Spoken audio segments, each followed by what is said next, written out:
Construction relies on intense physical labor and massive upfront capital. Before a single shovel hits the dirt, contractors are absorbing immense financial risk. To manage that risk, you need a construction contract. It is the active rulebook that dictates who does what, by when, and for how much. To make that rulebook legally binding, you need 5 specific elements to lock into place. First is the offer. Think of a builder proposing exactly $600,000 to construct a residential duplex in Western Australia. Second is acceptance. The client formally signs that exact quote without altering a single condition. Third is consideration. Something of actual value has to change hands.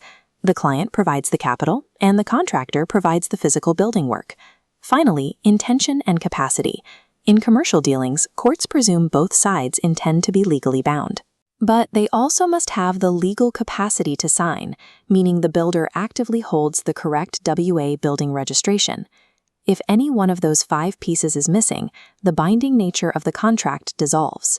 Without all 5 elements, a builder loses their primary legal shield, leaving them to fight for payment through far more difficult common law channels. Out on the job site, when concrete trucks are waiting and the schedule is tight, builders face intense pressure to agree to client changes with a quick verbal handshake. A mutual understanding, like a verbal handshake, qualifies as an agreement. But if the client later refuses to pay for that extra work, proving what was agreed upon in a tribunal becomes incredibly difficult. A written contract, however, meets all statutory requirements. It gives you the distinct power to compel payment through official legal channels. A handshake might win the goodwill of the client in the moment. But only a signed, written document protects your business when a disagreement escalates into a dispute. Moving from a residential addition to a complex industrial site requires an entirely different approach to managing financial exposure. The choice of which contract to use comes down to 2 critical variables. How certain does the price need to be, and how complete is the design? If the design is highly complete and the client demands a fixed final cost, you use a lump sum contract. Here, the builder prices the risk up front and absorbs the liability for cost escalations. Conversely, if the design is still evolving, a cost-plus contract reimburses actual costs plus an agreed fee. In this scenario, the financial risk shifts entirely to the client. For projects with variable or unknown final quantities, you use a schedule of rates. And for fast-tracked projects demanding a single point of accountability, you use design and construct. The primary fork in the road is always the completeness of the drawings. Forcing a lump sum agreement onto an incomplete design guarantees a massive dispute down the line. Choosing a contract model functions as a final risk allocation plan, ensuring the party most capable of managing a specific cost or delay is the one legally responsible for it. Builders should not attempt to write commercial agreements from scratch. Standard forms provide legally tested frameworks that allocate risk efficiently and prevent fatal drafting errors. For residential and small to medium works, the Master Builders Association of Western Australia forms are perfectly aligned with local home building laws and mandatory home indemnity insurance requirements. In the commercial sector, you'll encounter AS 2124. This is an older standard form, heavily favored by government clients, because it structurally places heavier design and time risk directly onto the builder. The modern alternative is AS 4000. It offers a more balanced risk profile, a highly structured process for claiming extensions of time, and crucial compatibility with modern payment legislation. Knowing exactly which standard form is sitting on the desk dictates whether the rules of the game are inherently stacked for your business or against it. On major commercial projects, the contract requires the appointment of a superintendent. Under AS 4000, their theoretical duty is to act as an independent certifier, managing time, cost, and quality with strict impartiality. On paper, they sit squarely between the principal and the contractor, maintaining a fair distribution of power. The commercial reality is entirely different. The superintendent's paycheck comes directly from the principal. That financial tether creates a deep, unavoidable structural bias. Out on site, this translates to undervalued progress claims, rejected variations, and denied extensions of time for legitimate delays. The contractor feels the squeeze in both time and capital, but the superintendent's word is no longer final law.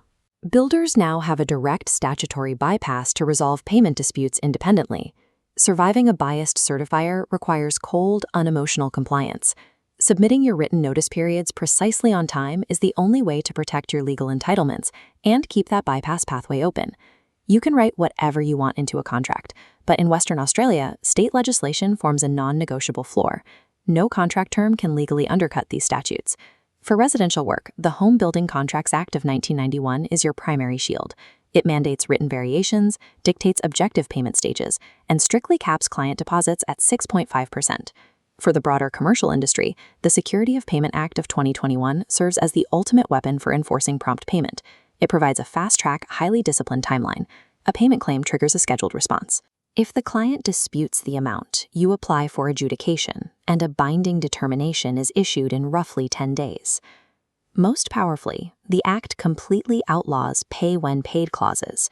If you are a subcontractor, you have a statutory right to your money on time, regardless of whether the head contractor has been paid.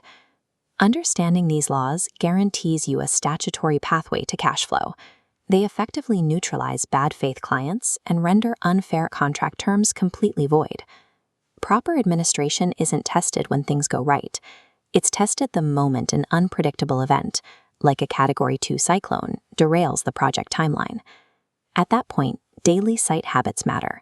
The golden rule for any variation is identifying, pricing, and signing the paperwork before a single tool is lifted to execute the change. You also must align physical site progress precisely with your statutory payment claim dates to ensure your invoices actually trigger legal payment obligations. Eventually, the site reaches practical completion. This is the critical financial milestone where the building is fit for use, retention money is finally released, and your exposure to liquidated damages officially ends. And if issues do arise, you follow a strict dispute resolution staircase, attempting to settle the conflict at the lowest, fastest, and cheapest rung possible. Failing to submit an extension of time notice or executing variations purely on a verbal promise will immediately transform a profitable project into a massive financial loss.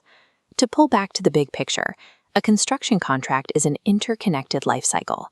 It requires selecting the correct risk model upfront, applying the shield of Western Australian legislation, and meticulously administering the daily paperwork to survive biased certification. When executed correctly, the result is a project handed over smoothly, with risks mitigated and all accounts fully settled. Know your rulebook.